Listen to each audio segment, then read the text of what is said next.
Thank you for joining us for our final lunchtime webinar of the 2011 and 2012 school year. My name is Karen Shaw, and I'm a member of the Alumni Affairs Office in the Fielding School of Public Health. What we hope to do with this program is to open the classroom, to give you a refresher course on the latest research and thinking on critical public health issues, and to hear from those of you practicing public health. We want to be in a dialogue with you, so this will be a 30-minute lecture followed by 30 minutes of questions and discussion. For those of you that just joined, please set up your audio by going to Tools, Audio, and then Audio Setup Wizard. If you're all set with your audio, please use this time to edit your profile. Simply right-click on your name and fill out the small form with your name and contact information. Also, please feel free to give us feedback using the emoticons right underneath your name. You will be able to ask questions by typing them in the chat box on the lower left-hand portion of your screen. You can type them as they come up during the lecture, or wait until the question and answer part of the webinar. Our lecturer today is Dr. Shana Alex Lavarreda. She's Director of Health Insurance Studies at the UCLA Center for Health Policy Research and an expert on health insurance data. Dr. Lavarreda works with numerous projects, including the State of Health Insurance in California project, the California Health Benefits Review Program, and the California Health Interview Survey. In today's webinar, she's going to talk about her most recent research on discontinuous health insurance and its impact on access to care. Shana? Thank you very much, and thank you for joining us today. My talk is on the effects of the Great Recession in health insurance in California, which begs the first question, what exactly is the Great Recession? So the Great Recession is what started as the economic downturn in late 2008.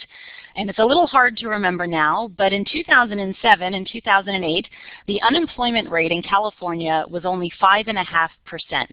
And by 2009, and that's the early part of 2009, the unemployment rate had jumped all the way up to 12.2%. So we are still in that state at this point, but it was called the Great Recession, and we have data from 2009. We're going to be looking at the difference between 2007 and 2009. So what I will cover today is the state of health insurance in California in 2009. So this is coming from the depths of the Great Recession.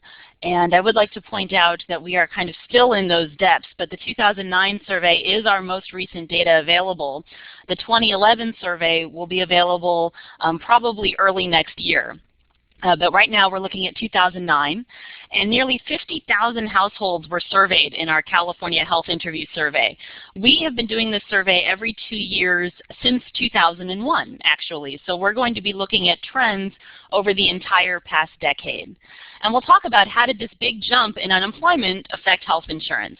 And we'll look at adults and kids separately because there were different effects, and also who were the uninsured, who lost their health insurance with the 2009 Great Recession.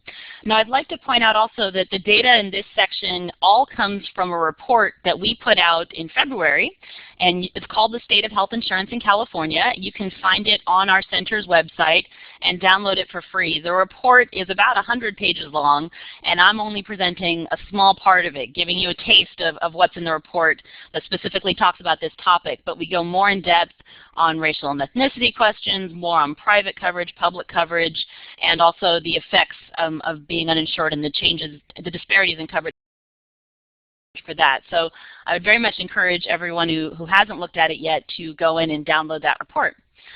The next section we'll be looking at is changes in access to job-based coverage. When we talk about access to job-based coverage, we're talking about people that have jobs and whether or not those jobs offer health insurance to anybody who works there, whether or not they might be eligible for that coverage, because you have to combine those two things. First, the business has to offer it, and then the person also has to be eligible because they've worked there long enough, they've gone through their probation period, various reasons why they might be ineligible. So we'll talk about, in this time of massive layoffs, when the unemployment rate more than doubled, went from 5.5% to 12.2%, what happened to job-based coverage, access to it for those that kept their jobs. And I'll also talk a little bit about how that was different from '07 to '09 than what we saw earlier in the decade. And then also for people that did not have access to job-based coverage but were employed, what happened to them? What was their resulting health insurance status? And again, the difference between adults and children is very striking. And then finally, I'll go into a little bit about the public health insurance expansions that have happened in the wake of this Great Recession of 2009.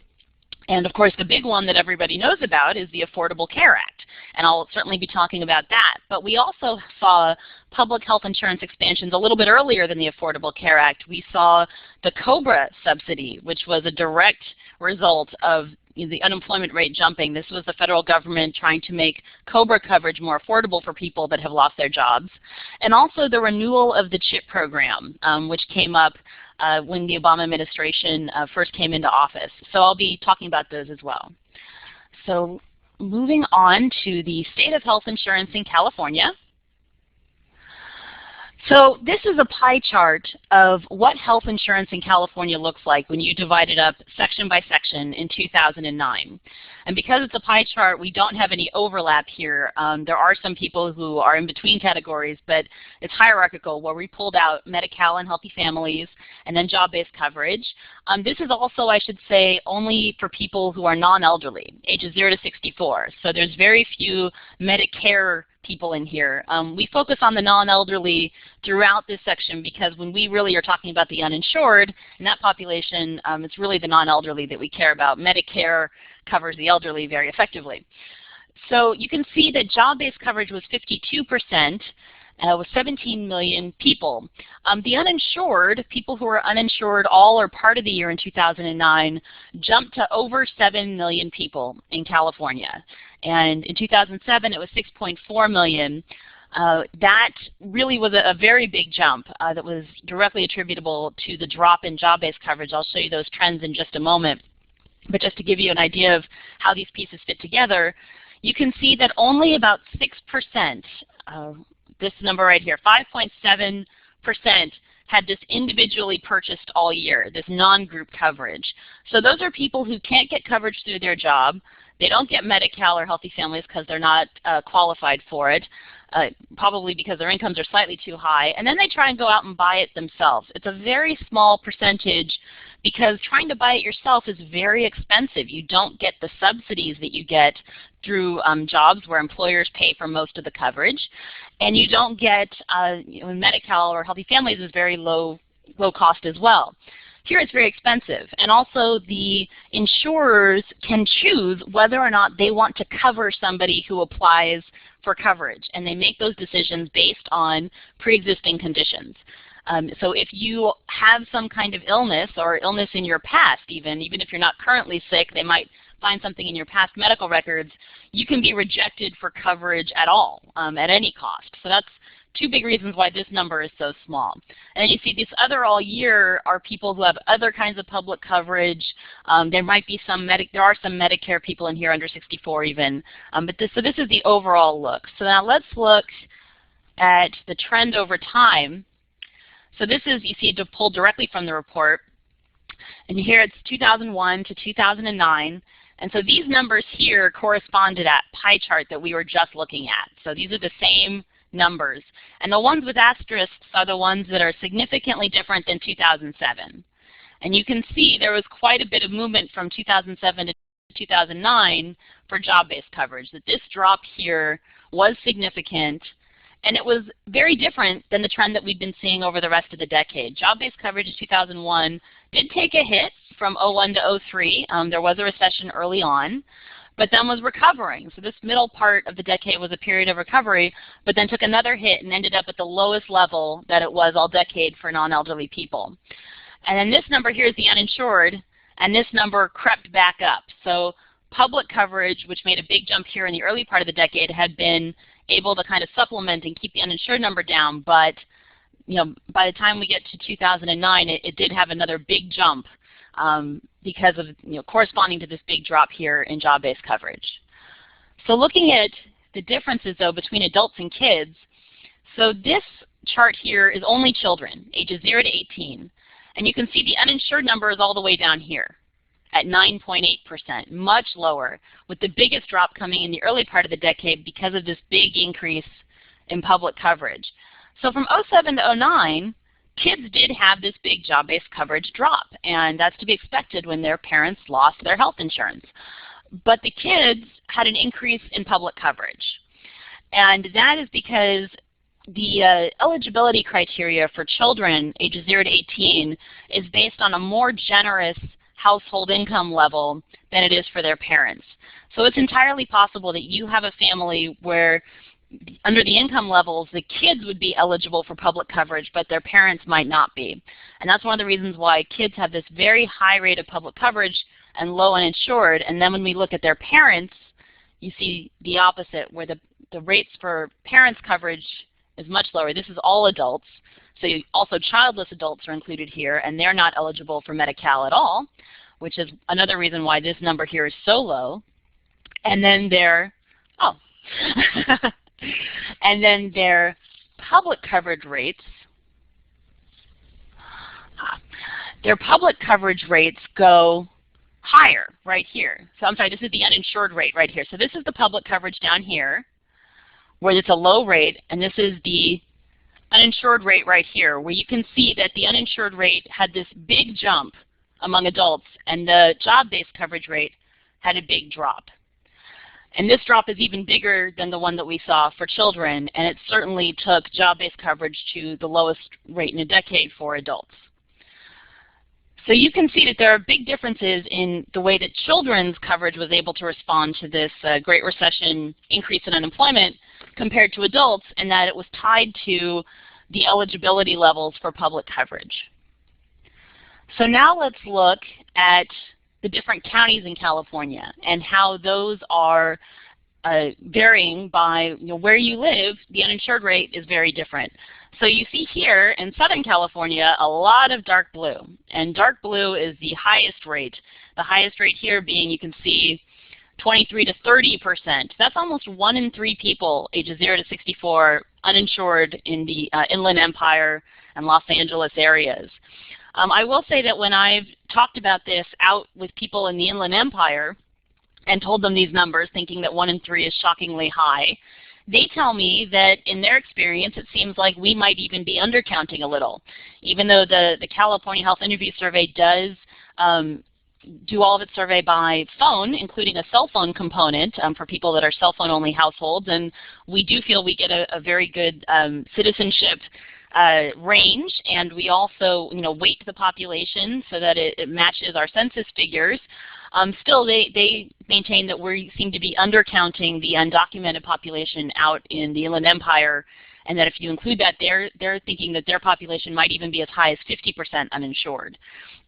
So certainly the problems out here with uninsurance in the Inland Empire are acute. But you can see that San Diego County actually has a lower rate of uninsured, but then you also look at the areas here in the center, and there's a high rate of uninsured. And the Bay Area is really got the lowest rates of uninsurance in the state. And when you look at unemployment rates and how the unemployment rates varied by county, it follows the exact same pattern, that the Bay Area has the lowest unemployment rates. They were hit less hard by the recession than other areas in the state. Although I should point out that they were still hit. So their increase might not have been almost double in the unemployment rate, but it was, I'm sorry, over double as the rest of the state, but it was still almost double. They also had a big increase in unemployment. There was no area of the state that was completely spared by the Great Recession. So one other thing to point out is that Los Angeles County does not have the highest rate, but it is we call it the epicenter of uninsurance, because out of that 7.1 million people who are uninsured, over 2 million of them live in Los Angeles County. So we here in Los Angeles need to certainly care about the uninsured and also about health care for the uninsured. So now let's look a little bit at who are the uninsured. And again, this is directly from the report. So these bars all add up to 100%, and you can see that the numbers are a little different. So the number of uninsured, you can see the growth here all the way up to the 7.1 million. But when you look at this black percentage right here, that's the non-working family, the percentage of the uninsured who were non-working in 2009 is much greater than it was in 2007, certainly, and even in 2003, which was the last time that we were able to get this measure. This 31%, almost one-third of the uninsured being non-working, is huge, and it is a big change. When you look at how these percentages relate to the total numbers, this is actually 1 million people more than it was in 2007 who were non-working and uninsured. So this is a big shift in the uninsured population, that now it is tied to it, and that less than half of the uninsured are in a family where the adult works full-time. Now, if we look at citizenship status, I get this question frequently, people confusing uninsured with undocumented, thinking that the uninsured are entirely an undocumented population. And in our survey, we do ask citizenship status, and we are able to get to this non-citizen without green card measure here. That's the closest we get to undocumented. So sorry for the typo there, but you can see it's supposed to be a black bar with a black triangle, and that this line here corresponds to the non-citizen without green card. And historically, that population is a minority among the uninsured. So certainly the uninsured is overwhelmingly either U.S.-born citizen or a legal permanent resident or a naturalized citizen. That's historically been the case. But what we saw from 2007 to 2009 that was a big change was this drop here in the percentage of non-citizen without green card that corresponds directly with this big increase of percentage of the uninsured who are U.S.-born citizens. And it's been steadily increasing, you can see, over the decade, but it was a bit accelerated here from 2007 to 2009, that as people lose their jobs and lose their health insurance, that population is a U.S.-born population. And so it certainly does not lend itself to thinking, well, it's the undocumented and it's not a population that we need to be concerned with. So now what happens for people who are uninsured? What are the health consequences? And in this slide you can see we have the different types of coverage at the bottom, and uninsured part year and uninsured all year have been separated out.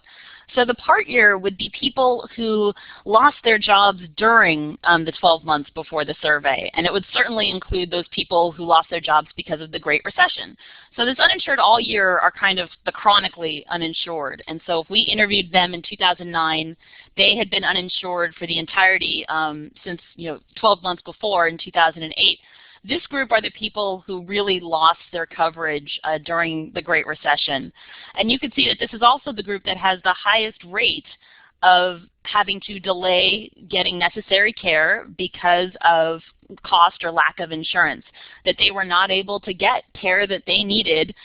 Needed being, I mean, if you imagine these situations where you're sitting at home feeling terrible, maybe you have a chronic condition that has flared up, maybe you're not able to take your medications and so you're starting to have episodes, and not feeling like you can't go see a doctor because you know you can't afford it because now you're uninsured. Also, this population would be not well connected into the free clinic system that we have certainly here in Los Angeles County, but also other parts of the state.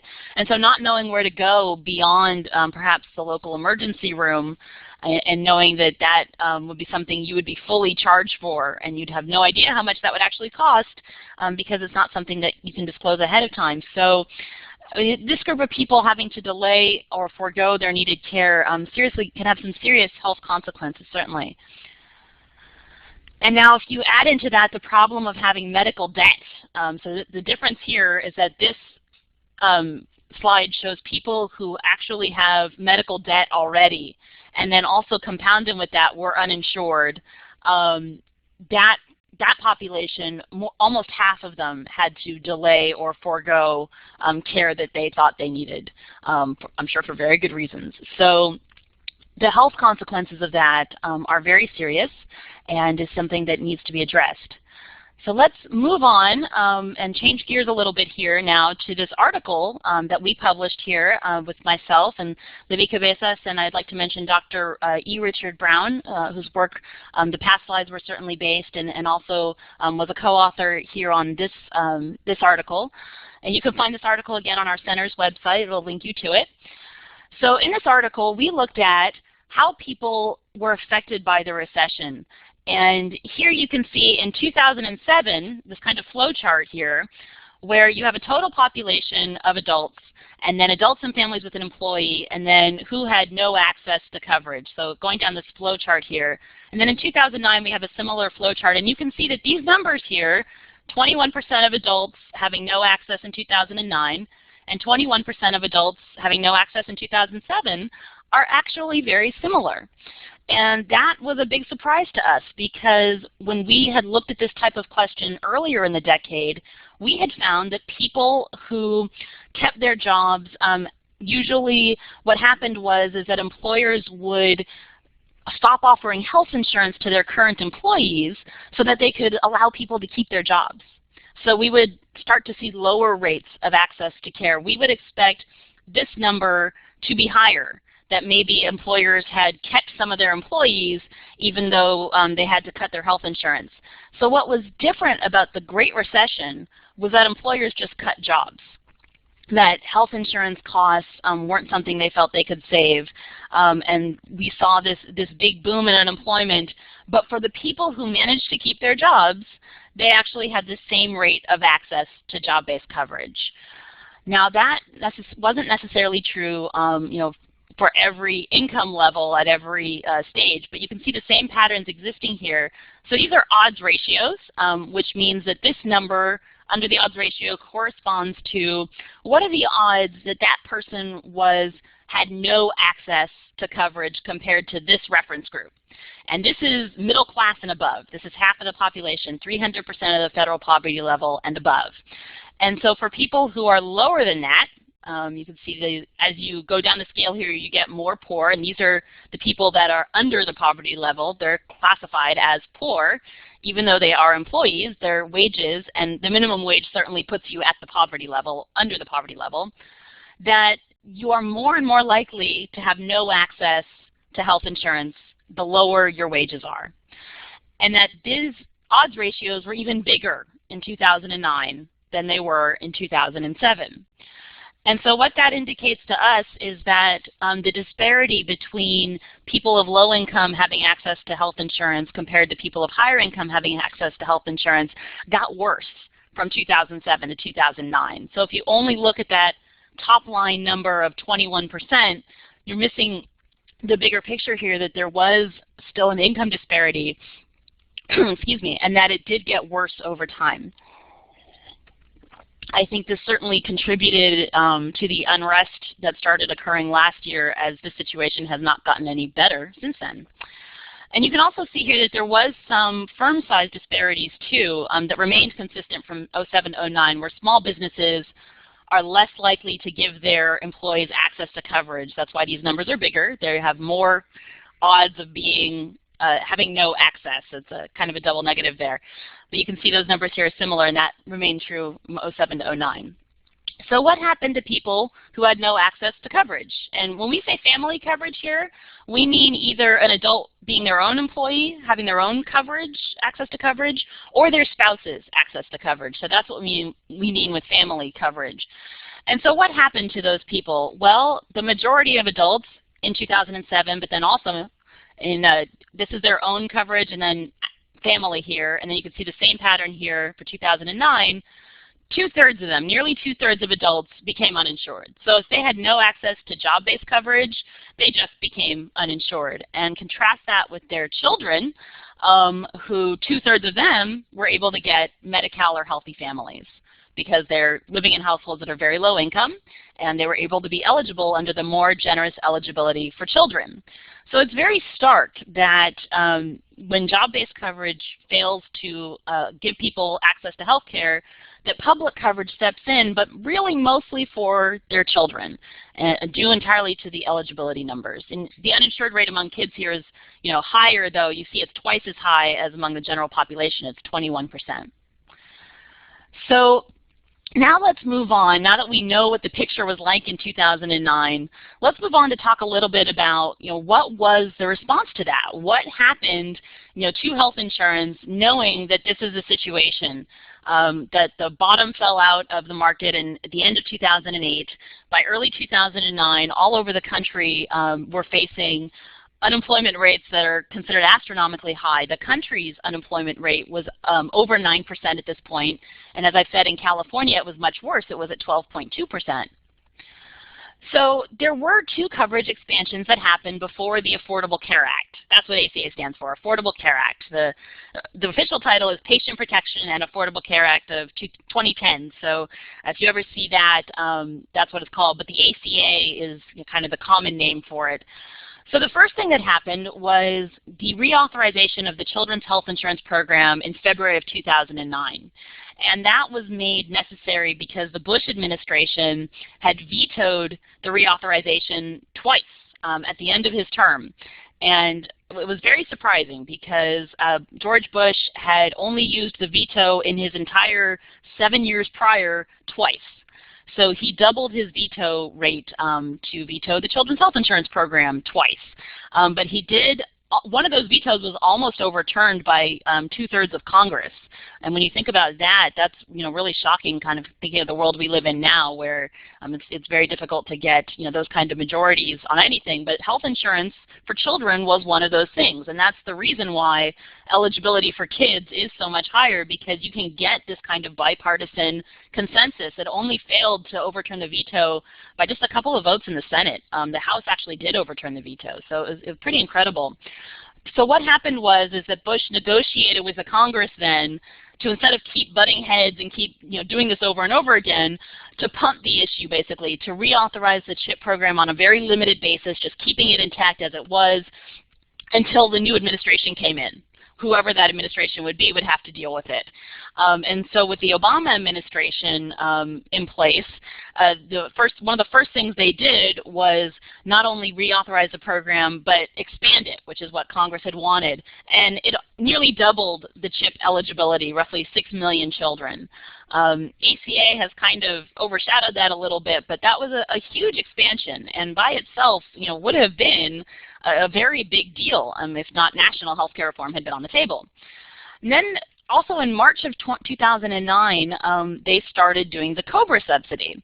Now COBRA is the program, it stands for Consolidated Omnibus Reauthorization Act. I mean, it stands for, because it was part of a budget act when it was originally passed, so the acronym is terrible. But this is the program that says that if you lose your job but you want to keep your health insurance, then you can do that. You will get the group rate. But instead of your employers paying for part of it as they have been till now, you're going to be paying for 100% plus this 3% fee. Most people, when they lose their job, can't do that. So COBRA was not taken up by many, but it was definitely on the books. So here we had this huge jump in the unemployed population, and everyone said, well, what happens to their health insurance? The unemployment system is going to help them with their income, but their health insurance, most people aren't going to be able to do it. So they enacted this subsidy that said, okay, the federal government will pay 2/3 of the premium for up to 15 months. It was intended to be temporary. At the time, nobody thought the recession would last as long. Nobody thought that we would have people who were unemployed for much, much longer than this 15 months, which is certainly what we saw going through 2009 and into 2010. But it did help quite a few people. It made the rate of take-up for COBRA double, but that put it up to about 40%, honestly. So it really was still difficult. I mean, if you think about it, you think about how much an insurance premium is at about $1,000 a month, which is a normal premium for a family. If you lose your job, you certainly can't pay the $1,000 a month. And if they tell you, well, we'll pay for 2/3 of it, that's still $333 a month that you're responsible for. And that was still too much of a barrier for many people to be able to take. But it did help quite a few. So now let's talk a little bit about the ACA and what it's supposed to do. And these are the Congressional Budget Office numbers. So these are the numbers that were actually sent to Speaker Nancy Pelosi in March of 2010, talking about what the ACA would do right before it was passed and enacted. So in 2010, this chart goes, you can see, from 2010 here to 2019. And this first set of numbers here, this is 2010. This is what happens, these numbers right here, this set, is what happens if there is no ACA. This is just this first set of lines. You can see there's 50 million uninsured people they're estimating in 2010. And they're saying if there's no ACA, if it's not passed, there'll be 54 million by 2019. And then down here is the change. So the CBO estimated that if it were passed in 2010, there would be really no change at all because nothing would really go into effect in 2010. Things start going into effect over time. In 2014, there's going to be a big change, and that's because that's when most of the expansions would take place, and they were saying that people would go to those expansions, to the Medicaid expansion or to these new exchanges. And by 2019, it would be 32 million people less uninsured. So that would give us a total number still of 22 million uninsured, and those people would be mainly the undocumented who were not eligible for these expansions, or people who decided not to get the expansions. They chose themselves to either pay that individual mandate fee, or they took a hardship exemption, or were otherwise exempted. But we'd have another 24 million people in the exchanges, and Medicaid and CHIP would be 50 million people, 16 million people then higher than it would have been without the ACA. And these are all nationwide numbers, of course. So when we look at California, and this is using, again, our California Health Interview Survey, and you can see that we're back to that 7.1 million uninsured. We're talking about if that population of uninsured all or part year, were in existence in 2009, if we apply the rules for who's eligible for what kind of expansion to that population, how do they fall out? And again, this is not all the people that might enroll. You have to take some kind of action to enroll, but these are all the people that would be eligible. You can see 43%, over 3 million, are eligible for Medi-Cal for this new expansion. And the big reason why that is because for the first time, Medi-Cal will be covering childless adults. And so all those disparities that we saw when we looked at the other data between adults and children are going to be reduced because for the first time, adults without children will be able to join the Medi-Cal program. And the second reason is that there's going to be this bright line of eligibility by household income at 133% for everybody. So we're not going to have the difference between kids being eligible for more than their parents are eligible for anymore. The entire household will be eligible for the same thing under the same program rules. So this is a big change and a very big expansion here in California. Over 3 million people we estimate will be eligible for it. So then the next expansion is called the exchange. And the exchange is, you think of it like e-health insurance on steroids, where the state government is setting up, it's called the California Health Benefits Exchange. And in this exchange, you'll be able to go online, look at health insurance plans by these 4 different tiers, and then you submit all your information, and it will, first off, it'll tell you if you're eligible for the new Medi-Cal expansion. So if that's the case, it's going to all be seamless where you can go into the new Medi-Cal, you'll get put there. But if your household income is anywhere between 133% FPL, which is roughly about $18,000 a year, well, maybe about $17,000 for one person, and it goes up, as you add people. A family of 4, 133% ends up being somewhere around $25,000 a year-ish, up to 400% of the federal poverty level. That's about $88,000 a year for a family of 4, about $90,000. So all the way up to that level, the federal government is going to give the same kind of subsidy that they were doing with COBRA, except more. They're going to base it on your household income and making the premium capped at a certain level. So for people at the lower end of the scale, it's 2% of their income. The premiums will not be more than 2% of your income, and the government will just pay the rest. And it goes up to about 9% people who are making in that kind of 400% range. So it's a very, very good deal. And considering that the vast majority of the uninsured say that they are uninsured only because they can't afford it, this is going to make health insurance affordable for quite a few people, and we estimate about 1.7 million. Then there's another 1.2 million that will be able to sign up in the exchange, but they won't be able to get subsidies. And it's because of their household income, most likely, if they're over that 400%.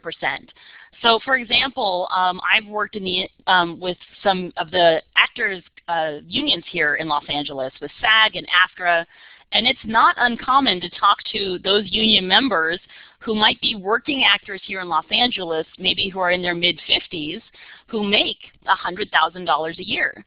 But under the current system, their health insurance premiums are about $2,500 a month.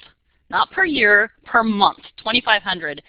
And even as a single person making $100,000 a year, that's just not possible to afford that. those people would still, they'd be counted here as the uninsured, and they actually won't get subsidies. But they will have reduced premiums because part of the exchange rules are that they're not allowed to charge premiums that are much, much higher than they would for younger people based on age. So the people in their mid-50s are no longer going to be allowed to be charged 10 times more than somebody in their early 20s. So their premiums are going to be lower through that. And the second reason is that they're no longer going to be allowed to be charged higher premiums because of pre-existing conditions or be rejected from coverage entirely. So they get all those benefits from the exchange, but they won't be getting the same kind of financial help. But their premiums should be much lower. And then this last group here are the people who are not eligible for any of these expansions because of citizenship status. And this is the undocumented. It's only 16% now. And as we saw in previous slides, that population has been going down over time. I'd like to point out that this number, 1.1 million, is also going down. We're in a situation now where the undocumented population is shrinking. Really, people that say that they're against these programs because all they do is help the undocumented, I think are just uninformed as to what actually is going on. So there have been some coverage expansions that have happened since the ACA was signed that were part of the law. And I'm going to move through these pretty quickly because we are running pretty low on time here, but we're getting close to the end of this. So the first one is that for children, that no denial for pre-existing conditions is already in place. That happened 6 months after the ACA was signed. But there was a reaction by for-profit insurance companies who just said, okay, we're going to take our ball and go home then. In 19 states, they said, then we're just not going to offer these child-only policies anymore. And the child-only policies had been for parents who couldn't afford to insure everybody in their family and said, I want to do the right thing and just get my kids covered. So it really hurt those parents in a very, honestly, kind of horrible way, and very publicly horrible way. So the good news is that many legislatures across the country, unfortunately not all 19, but certainly quite a few, said that is not okay, that's not allowable. And here in California, there was this wonderful big stick that one of the legislators here from Los Angeles, Mike Feuer, authored this legislation, and then Governor Schwarzenegger signed it, where they said, okay, if you don't offer these child-only policies in California by January 1st, 2011, you will no longer be allowed to sell health insurance in California to anybody in any way, not employer, not individual, for 5 years. It was really a fantastic legislative measure, and then on December 26th of 2010, all of the health insurance companies quietly announced that they would indeed start offering coverage again. So you can see kind of the push-pull there between the regulators and government and the health insurance industry. The second expansion that's happened was that parents can keep any young adults on their group coverage through age 26. And this one has been incredibly successful, and no health insurance companies have fought back against it at all. And 2.5 million people have been enrolled now as of March 2012. So that's a nationwide number. That's not California specific. But it has been incredibly successful, and I think it is going to be one of those provisions that will remain in the future, regardless of whatever else happens. The second two things that have come into play are these pre-existing condition pools for people who have been long-term uninsured, but they do have, and also have a pre-existing condition, obviously, but they have a premium attached to them of about $250 per month. So the take-up on these pools has been very small. In California, and we're the largest state with the largest population of uninsured by far, we have about 7,000 people in our pre-existing condition pool. And the money that was allocated for it was so small that that's actually as many as we can enroll. So really those pools have not been maybe necessarily as good of a stopgap against people who are uninsured and need help. It's only been 7,000 people. The second is this early retiree reinsurance program, which give money directly to companies to help people who are 55 to 64 retire and keep their health insurance. And that has been tremendously successful because the companies get to sign up for it. And so that one has had a very high take-up. And both of these are going to end by January 1st, 2014. So let's just talk real quickly about the difference between what will definitely happen next and what could possibly happen next. what will happen is states are moving forward with ACA implementation, and we're still experimenting. So here in California, we created this program that you can talk about for another 2 hours. It's very complicated, but it's called Bridge to Healthcare Reform. Basically, we're getting started on our Medi-Cal expansion right away. So instead of waiting till 2014 to try and enroll all those childless adults who we know will be eligible for Medi-Cal under the expansion, and I should say also as of January 1st, 2014, will be paid for 100% by the federal government. Because of that, we know that that funding is coming, and because it's the right thing to do to insure these people, we were able to negotiate as part of our Medi-Cal federal waiver that the counties would actually put up their own money and then receive the federal match. So it used to be that only the state could put up money for Medi-Cal and get a federal match of 50-50. You know, get every dollar matched by another dollar of federal money. Now the counties are able to do that, put up their own money to enroll these childless adults that we know will be eligible, and they draw down federal money into their counties. So the counties have started implementing this program, and that has been very successful. It's over 200,000 people statewide are already enrolled, and they will get their Medi-Cal coverage, you know, starting January 1st, 2014. It will just roll right over, and we'll draw down the federal dollars, and everybody's happy. So it's been a very successful program. The other great experiment going on right now is in Vermont, where they are trying to implement single payer.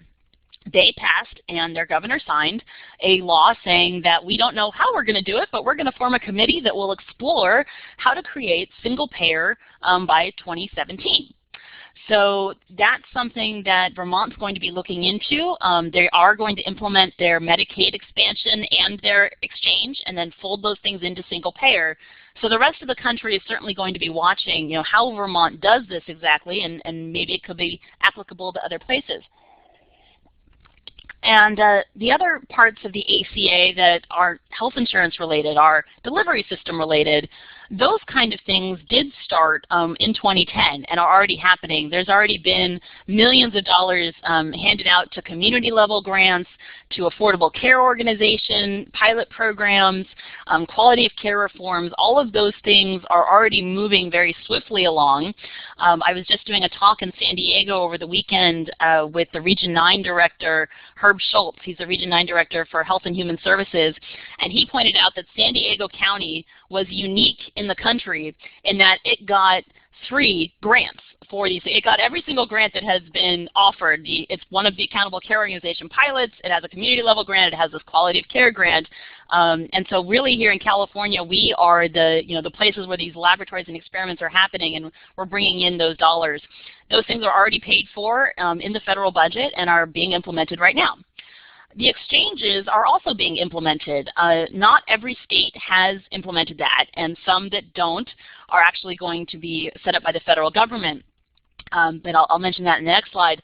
But the states that are currently setting up their exchanges are doing so through their own state laws. So California, to set up our California Health Benefits Exchange, the law was passed, and we were the first one in the country to do it. The law was passed in September 2009, and no, September 2010, I apologize, just a few months after the ACA was signed and enacted. And it was signed by Governor Schwarzenegger right at the end of his administration. We were the first group to set it up, and the Brown administration has been very active and very supportive in working with the exchange. So these are run through state laws, state officials, and regardless of what happens at the federal level, will still be in existence. They just might not have the same kind of funding. So that ties into what could happen next. The Supreme Court might throw out this law in June 2012. There's quite a bit of variation in what they could do. They could throw out parts of it. They could throw out the Medicaid expansion. They could throw out the individual mandate. Those were the things that they looked at. They could throw out the entire law and declare it unconstitutional. So we really don't know what's going to happen in June. But we do know that California is moving full steam ahead. So even if the law gets thrown out, it's very likely we're going to end up with something that looks very similar to that. We just won't get that federal funding that we're looking forward to in 2014, and also to help set up the exchange. So it'll be interesting to see what happens if we're forced to make those choices. But I do believe the Obama administration has been very clear about saying we have no plan B. This is our plan, and the Supreme Court will uphold this law. We're just going to have to see what happens. It is unclear that if the Supreme Court does throw out the ACA, whether or not some of those benefits I talked about, like the expansion to age 26 or the children, no pre-existing conditions, whether those would be rescinded, and whether or not the federal government would require some of the money being sent back to them. And then kind of in a very interesting unintended consequences way, single payer is actually the only remaining constitutional option if the Supreme Court throws out the ACA. Medicare is a single payer system. We all pay into it on our taxes through our job-based coverage. And it gives people, who are eligible automatic entry. There's no barrier to that. And it's again, it covers almost 99% of the people over 65. So if the Supreme Court throws out the ACA, the only possible way of dealing with the uninsured at that point that is constitutional, the 54 million people who are uninsured, to give them coverage, would be some kind of a single payer plan, Medicare for all. So we might end up there. And then finally, if the Republicans win the White House, to actually repeal the ACA would require that they also win both chambers of Congress, which is within the realm of possibility. We'll have to see if that happens. But even without that, they could still try and dismantle the ACA or not implement it in very similar ways that President Bush did with the S-chip program, through vetoes, through executive orders that make the program unworkable, through just kind of stopping on working on the implementation or dragging their feet or not working at it as well. So these are the things that could happen, and we'll just have to wait and see. And that is all I have today. Thank you very much for your time. Thank you, Shana. We have about 10 minutes for questions. Simply type your question in the field at the bottom of the chat window. And one question that's already being asked is, can you provide links to reports mentioned during the talk? Sure. I mean, we certainly have those links. And Karen, I don't know if you're going to if you have email information for the people that were on the talk, but if you do, I'm happy to email them to you so it can be sent out to everyone. Or people are more than welcome to email me directly. My email is just shana@ucla.edu. Very easy to remember. And I'm happy to send that to you. Yes, I think that's the best way to get access to the reports, because we do not have email for all the participants. Next question is, what is the Center for Health Policy Research and School of Public Health doing to get this type of information out to the general public? The public gets way too little information from the media about the actual huge benefits of the ACA. Well, what we're doing is very similar to what I'm doing here, but except I actually end up doing quite a bit of media. So, me personally, as Director of Health Insurance Studies, I do these kind of talks constantly. This is my 5th talk in 3 weeks. In the last 4 weeks, I spoke, on invitation, obviously, but I spoke to Dietetics Association, I spoke to Nurses Associations, I've given these talks all over, to legislators. But just in terms of people, I get asked by public groups to do it. We have on our website, our listserv gets sent out to thousands of people. When my report was released in February, it actually got media coverage, nationwide. We were reported in the Wall Street Journal. I've gotten U.S. News and World Report before. So we have actually a whole communications team here at our center that is dedicated to getting out our information to everybody. And I'm sure they'll also post a link to this webinar on our center's website as well. Another aspect of what I do is I actually do a lot of talk with talk radio shows, Air Talk on NPR and Pat Morrison show and that kind of thing. But what I've found interesting about this is that very few legislators seem to be giving this kind of talk. And I think that really until the legislators or even the president starts kind of saying these things and laying it out in this kind of language, it's very difficult for any of us to have a microphone or a megaphone as big as what they have. But we're trying our best. One of the things I can recommend is to subscribe to the newsletter that the UCLA Center for Health Policy Research publishes, I believe, every month. So that's one thing you could subscribe to stay in the loop and to have something that you can forward to other parties that might be interested. I have one question. You mentioned that 2011 data is only available early 2013. However, can you already give us an idea on what happened with the economic situation and health insurance in California since 2009? Well, I think really what we expect to see in the 2011 data is that it's going to be just as bad as 2009, with an unemployment rate that's still hovering around 12%. Every once in a while it dips down to 11.9 and then goes right back up. I don't think California is going to be in a better situation, and we might even see a small increase in the uninsured because all those people that had the COBRA subsidy and then lost it. I think the situation, if anything, has gotten a bit worse since then. I do know that we're also expecting to see an expansion, though, of health insurance, and other surveys have shown this, for people under age 26. I think that is the one place where we're really going to see a difference, that people are going to increase their coverage rather than decrease it. Thank you. Are job-based plans after the Great Recession offering the same type of coverage as before? What about high deductible plans? Well, the high deductible plans have really come into play in the market, and they used to be a very small percentage. And when we said high deductible, we used to mean really $1,000 per person and $2,000 per family. And then over the course of, honestly from 2009 until now, really, high deductible plans have become much, much more aggressive and much bigger part of the market because they're really increasingly all employers can afford to offer their employees. But now the deductibles are as high as $5,000 per person and $10,000 for a family. So the coverage isn't really even worth anything. I think the quality of health insurance that people are receiving at their jobs has certainly gone down. When we see the exchanges come on board in 2014, I think it's going to change that a little bit because the high deductible allowed in the exchanges is only $2,000 per person and $4,000 per family. So hopefully that will also influence the job-based market as well. Thank you. Shana, it looks as if there are no more questions from our participants. Would you like to add anything or ask a question to our audience? No, I do just want to emphasize that part of my job and a big part of it is kind of public education and getting things out there. So I'm glad that my email was posted on here, and please feel free to contact me if you have any questions about either this topic or just health insurance in general, and I'm happy to talk.